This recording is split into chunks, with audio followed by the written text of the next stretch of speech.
on this episode of Confidential on BFTV. All right, here we go. Pictures going up, but settle in. Roll camera, please. Music artist Monaleo takes us behind the scenes of the making of her ass-kicking music video of her debut project, Where the Flowers Don't Die. Plus, she gets candid with us about life before notoriety and her struggles with depression and mental health. Because it's very chaotic being a music artist. This is Monaleo Revealed.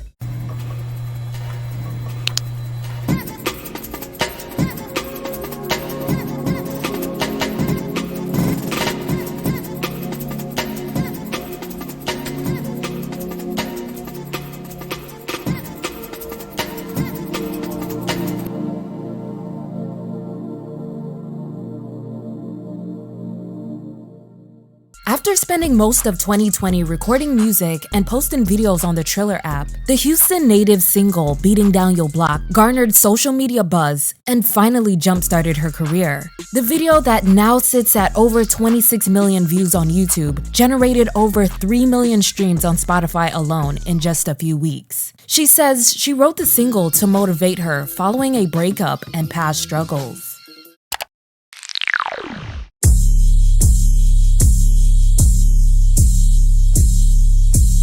The inspiration for the video, I wanted to give 70s realness, kind of pay homage to Black Dynamite, you know, very powerful, strong, Austin Powers, Beyonce and Austin Powers, if you will, a little bit of Cher in the 70s. So yeah, a couple different things mixed into one, but for the most part, 70s-esque. Do we have time to do some? I think y'all should probably do y'all makeup so y'all can be ready for the next scene. Do it, if we can, do it like as soon as you guys are done with them. Wait, Yeah. I know it look like Holly Berry. Alright, man. Who no more? I'm gonna fuck around here. Yes. Going out to eat though. Yeah, y'all Okay. still So, do we need that for the first shot? The first shot is her busting the But we need the people sitting along that will ultimately be in the slap shot. So they're all, we got 1, 2, 3, ready, 4, 5, 6. Put it all over her lid. Can you tell Tanisha to put fake afros on? Yeah, I just want to pick them out because they were still in the thing. Help them put them on. Okay. Oh, fire. Fire, right? Fire. We're almost finished with The belly looks crazy. the belly. Yeah. Right? Oh, her on her? Yeah. It looks. Well, that's the That's big a belly belly. button too. I want a little bit more blue on her eyes. The purple's good on her, but I want the blue to kind of pop a little more. Okay. Where's Khalik at? He's getting dressed, I believe. I want to know, where did you get the name Monaleo from? So it's like Mona Lisa, but take off the Lisa and add Leo, because that's my name. My name is Leo. So it's like Monaleo. So tell me about your life growing up. What type of child were you? I was a very quiet, reserved child, but I did like to participate in like extracurricular activities like choir, anything music related I was super into. So like the choir at school, the band at school, I would play the flute in the band at school, I would play the piano at church, I would sing in the church choir. So that was like my main thing that I did other little stuff in between, like I played basketball in high school, but I wasn't any good. So I should have stuck to just doing music because I was just wasting people's time for real. But anything music related, I was super into. Did you always know that music would be something that you would grow up and pursue, or did it just kind of fall into your lap? I definitely knew I would pursue music like in some way, shape, or form. I didn't know that would be, or that I would start off as a rapper, but for sure I knew I would be doing something music related. Where did rapping come from? Like, how did that even happen for you? So I have a younger brother who's he's a really talented rapper. Like he's really good at freestyling. He's just super talented. I took him to the studio for his birthday and he wanted to do a song with me. Like he had a song and then he wanted me to get on the song too. And I was like, why not? So I did it. I posted a little clip. It got like 400 likes, like 90 comments. I was like, oh shit, I fucking with this. So from there, I was like, okay, maybe I should pursue this. And then it just kept growing and growing and growing. So specifically at that time, I was in school for mortuary science. And then I stopped going to school for mortuary science and I went to school to Prairie View for criminal justice. And then I was also working as like a crisis intervention call taker. So I was doing those things, and then like in between those things, like I didn't have a job and then I wasn't going to school. It was like on and off. It was weird. It was like a back and forth thing. I really just couldn't make up my mind, honestly. I couldn't decide what I wanted to major in. So I would change my major, I would change schools, take a break from school, you know, that whole nine. So I'm glad I got it semi figured out now. Right. So like, what was it like going from essentially an unknown regular girl to now thousands of people knowing your music? Like, it was very difficult for me to get acclimated. It was very hard because, like I said, I was very quiet and reserved growing up. So I was not a very social person at all. I had very little social skills. Wasn't really good at just like interacting with people in a social setting. So to go from being really reclusive to now having to be outspoken or having to meet multiple different people and having to speak and do interviews. Nothing wrong with this interview, by the way, you're great. But having to speak and do interviews and like go to events and feel that like imposter syndrome thing, like being around a lot of other people who have more accolades than me. It was a very difficult process, to say the least, and I'm still getting adjusted every day. But I think it's just about like finding my own comfort in the midst of the chaos, because it's very chaotic being a music artist. Like, people don't really talk about the chaos that goes on behind closed doors, but it's in terms of like putting together music videos, putting together rollouts, going to an event, like it's chaos from start to finish. So I just kind of like finding my peace in between the chaos. That's like the way that I'm able to stay sane, but it was very difficult at first, for sure. All right, here we go. Picture's going up. Let's settle in, settle in. Roll camera, please. Ready, and playback.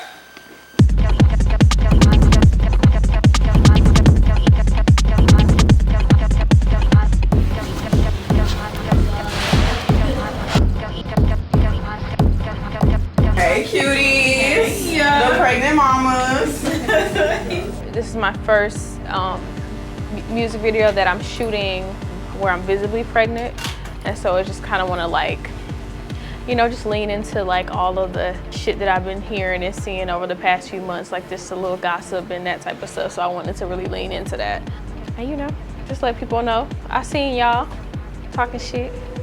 You and your girls will be coming out through these doors. The bus open, and then the camera's gonna be right there. Your mark's gonna be right here, and it'll zoom in like those crash zooms. Gurney, Sam.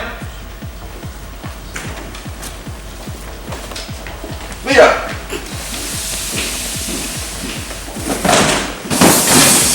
The door.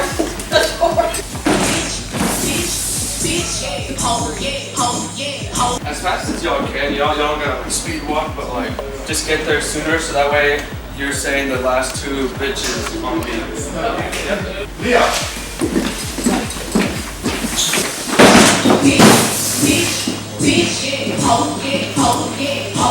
Alright, that's good. That was good. I like that. Moving on.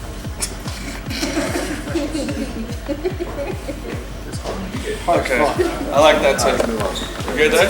Okay, perfect. So, Beating on Your Block, you release it, and it blows the lid off everything. Like, it becomes even more viral than what you previously had on Triller. Definitely. That song jump-started my career. There was no direction. It wasn't going anywhere. It started the career, literally, that song. I like to think that Beating on Your Block was my first music. It was like my first one with a team.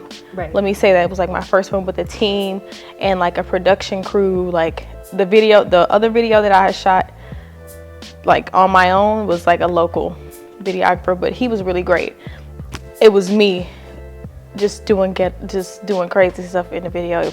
But yes, Beating on Your Block was like the first real production, like the first time having a crew, first time having a team, a manager, an assistant. Like this was my first time with like an assembled team. So yes, so I had help from my entire team, literally. We had a project manager at the time. Her name was Jamie. She was doing a lot of the the hands-on stuff, like going to pick up, you know, just like certain props or stuff like that. I remember I wanted everybody to have like Monaleo t-shirts on, so I bought a whole bunch of t-shirts and got my friend to like, you know, screen print the Monaleo logo on all of the shirts. I knew I wanted a jumping house, so Jamie like helped find a jump house for the kids to come and play, because I wanted it to be like a block party style thing. Even though not very many people showed up for it to have been a block party, it was still like a little, we made it look, we really finagled those angles for real, because it was probably like 60 to 75. Wow. I was thinking more like 30. And I also didn't realize that video shoots took all day. So this is my first video shoot, like standing outside. And I remember it was a little windy too. And I remember I was like trying to wear heels. I was super nervous standing in front of people and like having to perform the lyrics to the camera. Like there was a weird like barrier there. I was trying to get over that anxiety, but we pulled it together and it came out really good. But now look at me shining. I thank God, because it's my time. Was there like a moment on set where you're like, damn, all these people are here for me. Yes. This is something that I birthed. Definitely. I definitely remember, first of all, I'm just so emotional. I'm like a huge crybaby. So I just remember being there like tearing up to myself, like not in front of people like, but I just remember being like tearing up, like this is the start of something so great. I remember initially being very disappointed that a lot of people that told me that, like a lot of my friends that told me that they were coming, didn't come. I was like upset because I'm like, why they don't support me? Like this is my first real music video. But I remember like at the end of it, feeling grateful for the people who did show up and knowing that like we will forever have that memory, because I knew it was going to be something big in my mind. I knew it.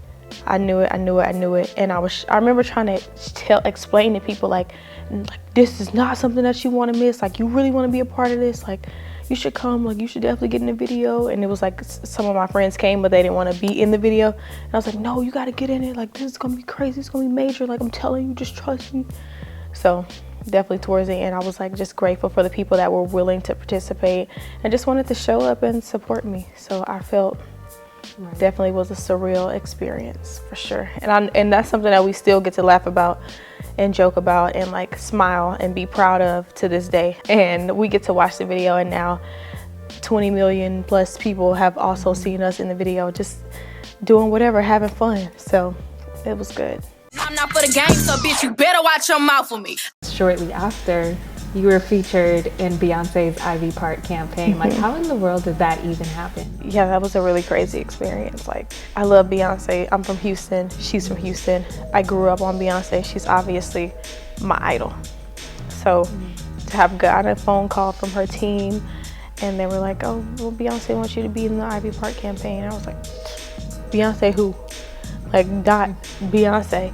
And they were like, no, Beyonce, like, she really does. And they flew me out to LA and we shot the campaign. I can hardly control my nerves. I remember being so nervous to the point I had to keep taking restroom breaks because I felt like I was going to pass out. Like I was literally so filled up with anxiety. Like it was a crazy experience. Oh my gosh, it was crazy. But I'm very grateful for her for even just, I don't know how she's, to this day, Beyonce sees everything. It's very true. You know, people be saying that she sees everything. She sees everything. Like I was just I'm still a budding artist, but I was a little sprout. So the fact that she saw me and like kind of scooped me up and like took me under her wing essentially was just, yeah, that was a dream come true.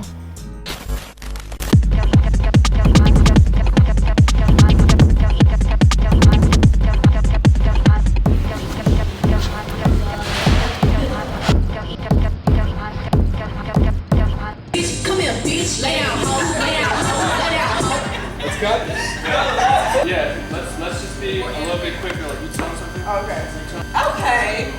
You did not come to play. Come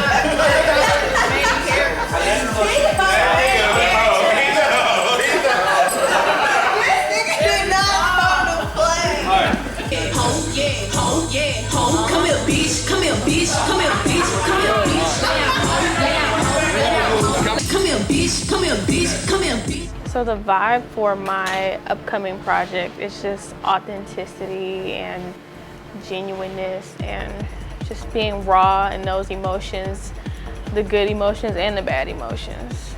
That's like kind of like the overall vibe. So there's a little bit of something for everybody. It feels good to finally announce my pregnancy because it's something that I'm really excited about. So it feels good. But for the rest of the pregnancy, I'm definitely just gonna, keep it private. I just wanted to let the people who genuinely support me know that this is like a big moment in my life. And I'm glad that I got to share that experience with the people that support me. Come here, bitch. Come here, bitch. Come here, bitch. Come here, bitch.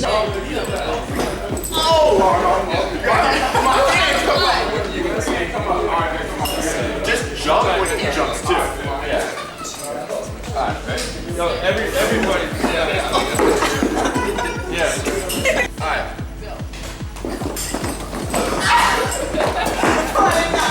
Bitch, come here, bitch. Come here, bitch.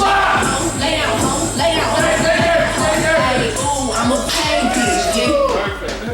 5 times more reaction. Like, really push yourself. Oh, so after you get smacked, you go on the ground. Yeah. Stands and shit. And like, kind of like sign just cut from you and then a different guy.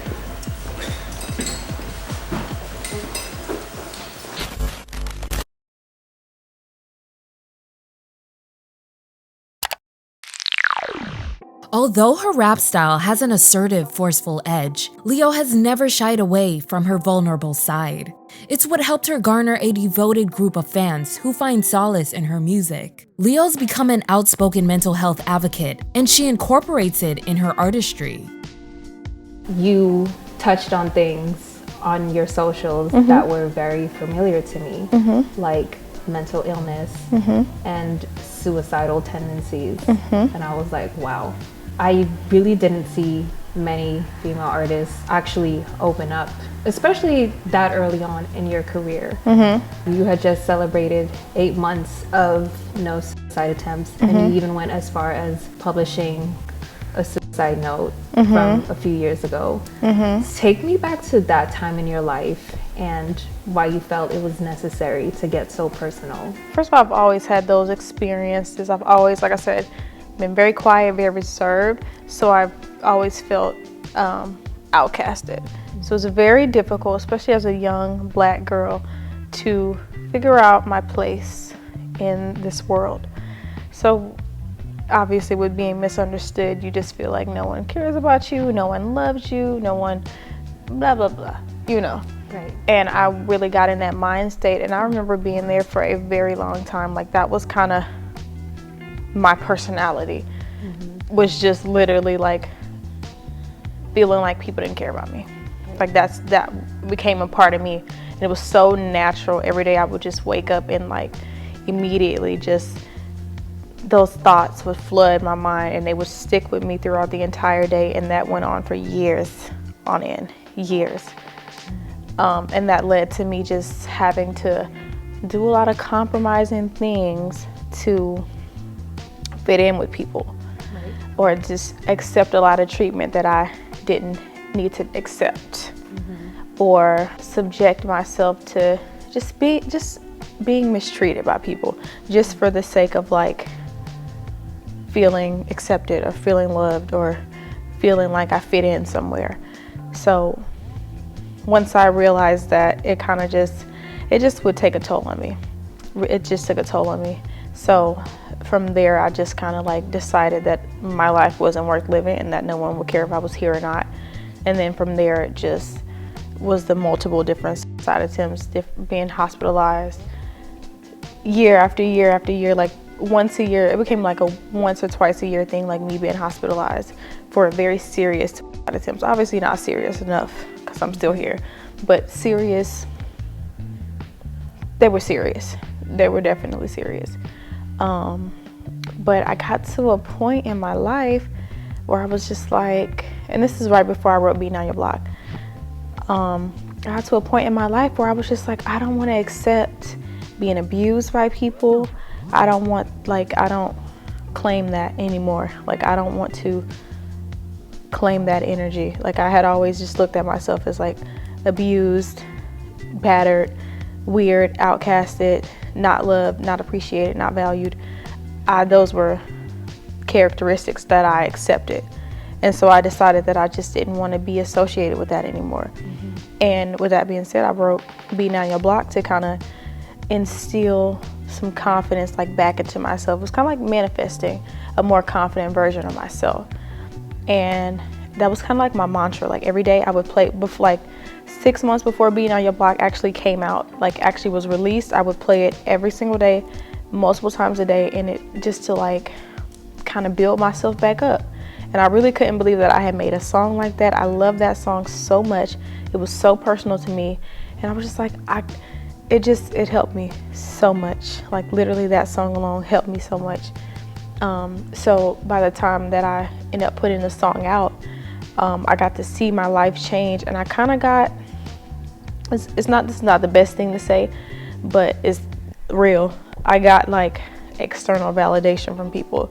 Like when it started to go viral, then I was like I knew I was somebody, like I knew I was something. I just didn't know how to pinpoint it. Like, but now I had something tangible. Like this song was something tangible, and I was able to see progress, and I was able to see the song grow, and I was able to see my fan base grow and see people start genuinely supporting me. So it was definitely a journey, but it was always important to me to stay vocal about those past experiences, because I know that there are a lot of people who struggle with the same thing that I struggle with.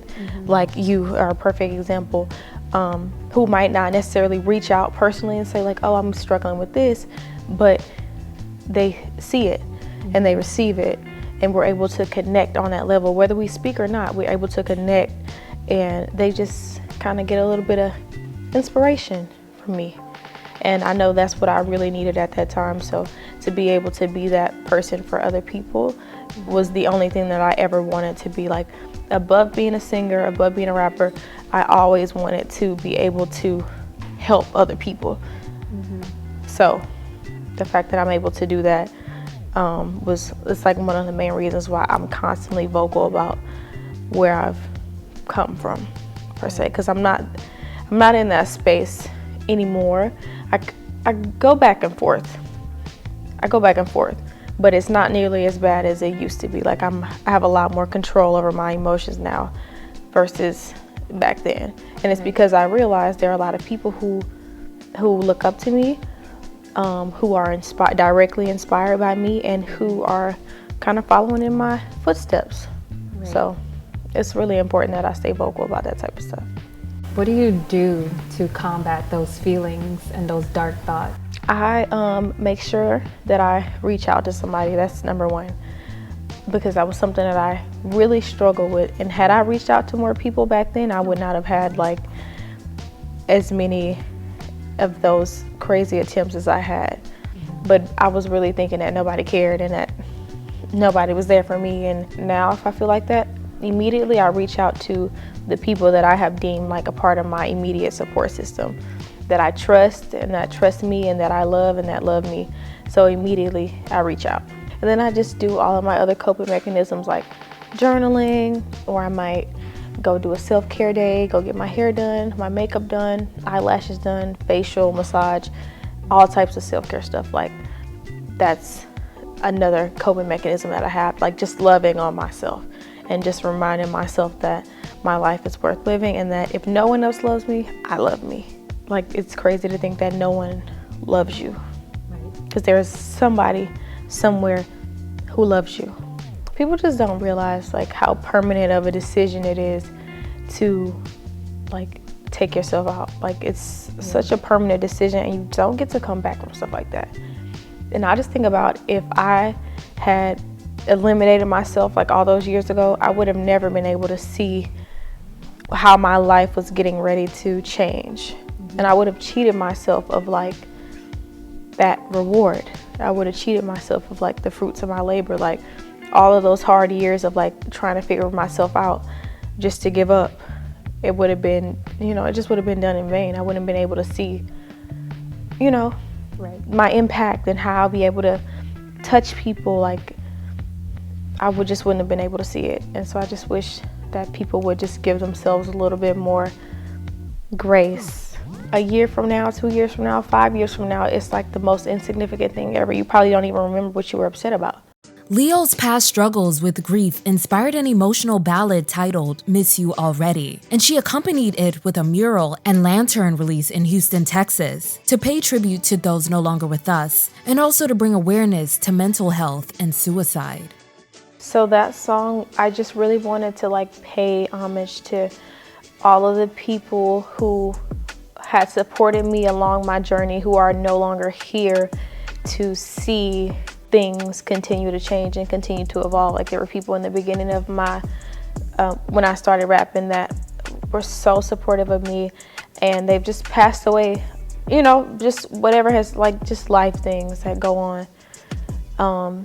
And it's kind of like a bittersweet feeling because you accomplish more things and you want to be happy about those things that you accomplished, but then you remember in the back of your mind all of the people who you've lost, like just along the years, like even just dating back to like elementary and middle school, and just thinking about uncles who passed away and like little friends that I had in middle school that passed away that were really close, and we were, you know, really supported me in whatever I was doing in middle school or really tried to be there for me. So we're just kind of like a song dedicated to all of those people who I've met, encountered, who I've loved and who've loved me, that aren't here to see everything. It's just kind of like a ballad to them, like a letter, basically, kind of like saying, I hope you can see and hear me, and I hope like you're still a part of me as I'm continuing on this very difficult journey. So yeah, it was kind of like that, displaying those like stages of grief and like those emotions that you go through when you're grieving the loss of a loved one. Looking up at the camera and playback.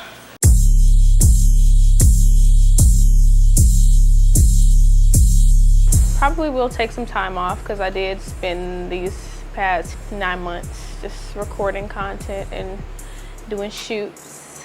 So I probably will be taking some time off once I do give birth, just to allow my body to heal and my mind, and you know, just kind of mellow out and just really get to spend time and bond with my sweet little baby. I had to show up. That's crazy. Say what's up. What's up, Junior? His little hands, exactly. That's insane. Continue. Kind of press it, baby. Kind of press it a little. I ain't trying to press it. That's crazy. Like, I'm sorry, like, you put a big knot in my throat. I was over here trying to keep it together, but like, no, thank you. Oh, thank you for staying, and I think you're super inspiring. Oh, thank you. I love what you're doing. Thank you.